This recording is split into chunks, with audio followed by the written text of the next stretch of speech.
nurturing leads versus active sales. There is always a challenge and a question in marketing. When should you keep nurturing the people in the funnel? Yeah, give them more value. And when should you start closing them? When are they ready? It might go hand in hand. People might ping pong between those two states. But I have an opinion on that, and I think it's important to consider this as well for your business. So let's look into that. When should you keep on nurturing your leads? We got this funnel symbol that usually signifies in growth marketing that we want to get a lot of people interested and aware of our business and product and solutions. Then we want to help people through the funnel to get to know us, to build trust, and to actually find out that there's a great product fit with them and to help them to become customers. Typical mistakes that I see in lead scoring and sales, that the approach, the active sales approach, is started before there is enough information. You don't know if the person is ready. If you don't have enough information and you have still too many leads, avoid the leads that with just little information. If you just have very few leads coming in and you have more time, of course, hunt every single lead, no problem. But in our case, we assume that you get a list of leads that is longer than you can do. Otherwise, what's the point of lead scoring? You're going to call everybody anyways. Yeah. So we assume that you have some people with more and less information. So take the time to gather that information, make that part of your email automation and lead nurturing process. And if you notice they don't have the budget yet, or it's a bad time in the year, just keep nurturing them. I have customers now that have joined this community 4 years ago.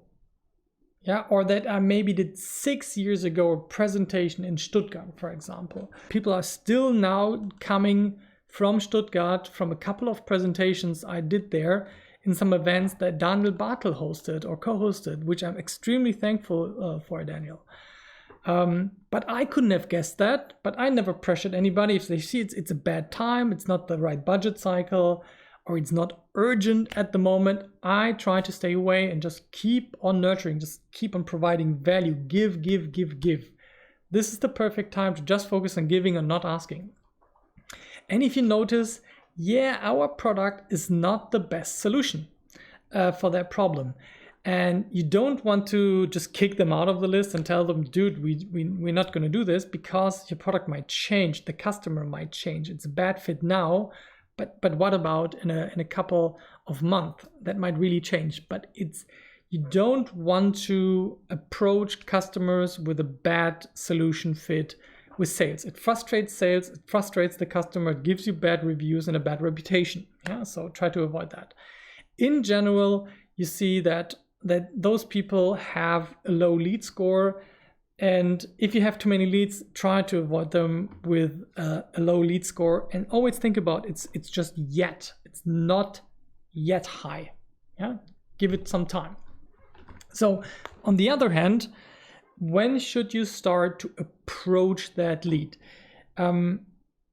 Especially in the startup world, there is this, I don't know, it's like people are avoiding sales like the plague. They wish everything would just go through inbound funnels and people would just sign up and check out their credit card, and that is it. And they see big software as a service companies that have made that model popular. Yeah, like an Asana, like a Basecamp, where you just pay with a credit card on a per seat basis. But on the other hand, if you look at all of the really big software companies, especially from the US, like an Oracle, like an SAP, like a Salesforce, they all have an extremely strong and competent team of salespeople. And of course, they have good inbound marketing, but there has to be a point in B2B usually, or with high ticket B2C, where you need to talk to the persons. In Germany, I would say it is really hard to sell something B2C or B2B wise above €1,000 if you don't give them an opportunity to talk to you. And at that point, you essentially have a salesperson. You can call them success coaches or customer success people. At the end, their job is to convert people to customers. So in the case of Monday Rocks, the app for successful team management, what are signals, concrete signals for the salespeople to start approaching them? First of all, if they show high activity on the website and the email newsletter, this is always an indicator. Oh, I should start thinking, is that person maybe a good fit? But I need to make that visible, and this is what the lead score really helps with. If they have a full user profile, and lots of apps, for example, or services where you need to register, you have a user profile, and if in a freemium model, and if they really took the time to fill out the complete profile, that is usually an indicator for me to see, like, oh, okay, maybe he's ready to do some more commitment. If they in any form express direct interest, if they send you a chat message, if they send you an email, they now need to become absolute high priority leads. But I think that is obvious, but I observe myself how I'm not always perfect at following up with people who regularly get in touch with me. And I see that in other teams as well. So don't let those awesome opportunities of people contacting you get past. Then strong solution fit. If you get this feeling as a salesperson, man, we could really help those people with our product. Yeah, and that is strong solution fit. And that usually results in a pretty high lead score. So take that as the starting points to then go from just lead nurturing them and providing value to now asking, hey, do you want to work together? And getting over this issue of maybe not liking to do sales. It absolutely, if you do good sales, it's really hard to die as a startup. You can keep your startup going indefinitely with most products randomly if you're good at sales. It's a not nice truth, but it's something that I've observed again and again and again. Cool.